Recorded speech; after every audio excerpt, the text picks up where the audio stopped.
Хөлн өвдөд байна уу? Тийм. Аз. Хоол нэшээ. Хоол өвдөд байна.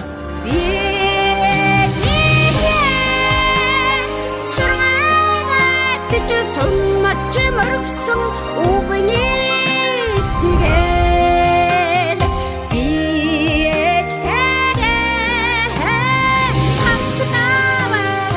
заяанд төрсөн хүмүүний нэгэн урсгаллаа.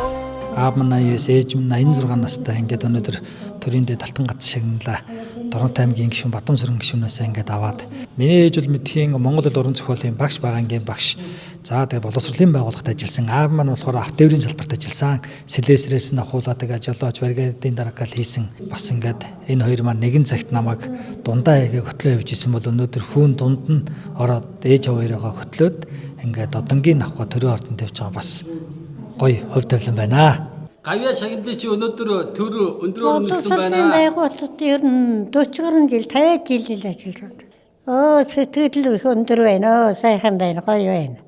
Өдгийнээс насалж яд ингээд ордон бордогоор ороод ингээд та нартайгаа уулзалтаа сайхан байна. Тийм учраас та нар энд ажил хинч ажиллах миний хөвгтөж ажиллах та нар ажиллах урт насалж удаан жаргаарэ. Олон жил тасралтгүй ажилласан шүү. Энэ 21 2-тагаас л тээврийн байгууллагын сэлэсрийг хийж эхэлсэн. Тэгээд зүүнээс хойш 40 жил ажиллаж байсан да. Сэтгэл сайхан маань. Төрийн ордноос одоо гişиг хүртлээ. За хүүхдүүдтэй баяр хүргэе. Их баярлалаа. Миний хүүхдүүд бас танаслаарай гэж. За ээж аваа хандаад юу гэж хэлвэ?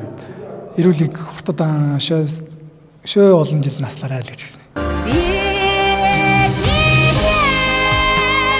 Сургаат ч сумч мөргсөн үгний тэгээд хамт тавахын заяа